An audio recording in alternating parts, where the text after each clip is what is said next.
Joining me once again is Brigitte Pellerin. Now, economics obviously a huge focus when it comes to this U.S. election. Foreign policy, another very important one. A lot of people are saying, Obama has been weak on foreign policy. Other countries perceive him as weak and therefore feel that they can get away with things that they would not be able to get away with otherwise. One of those countries, of course, that everybody's looking at is Iran. And then we have the Iran-Israeli issue. How much is Obama actually going to back Israel? Do you feel that at this point, I mean, we're looking at something that's exactly like it was 2 days ago, where there's the same Congress, Senate, the president. Is there any way that Obama can up the ante and make things look a little bit, show some muscle?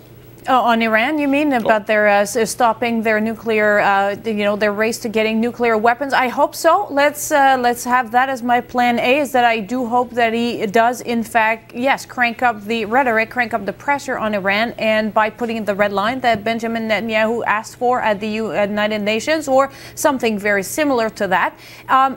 I will not be holding my breath for that. If I were in Israel right now, I would be, my plan B would be, like if I were Benjamin Netanyahu, my plan B would be, let's be prepared to go it alone, which I expect, by the way, they have been prepared to do so for some time because, face it, Israel very often finds itself on its own, or certainly in the initial phase of, any kind of defensive action.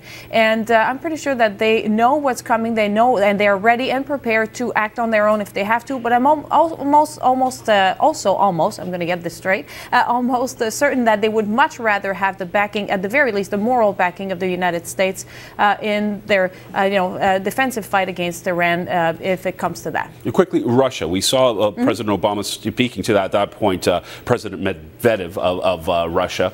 There was that little secret talk that they had that they thought they were off the mics. But, hey, here he is again. This is what Obama promised. We'll be back again, and we can do business a little bit more easily than we did before. Well, the president promised the Russians more flexibility after his election. We shall see now what he meant. Certainly the Kremlin seemed to be happy with this result of the election. And by the way, I should point out that today is the 95th anniversary of the Bolshevik Revolution. It figures, I guess. And so there you go. Thanks to my comrade Filipov here in the Ottawa office, who reminded me of that. Today is, in fact, a very big anniversary when it comes to Soviet history. Well, interesting day. All right, Brigitte, thank you very much. Thank you. All right. Well, we'll be checking in with Brigitte later, of course, but don't go anywhere. There's a lot more ahead on this election special. Hey, it's going to be Brigitte, it's going to be Alexandra Gunn, and a lot more right here on Sun News.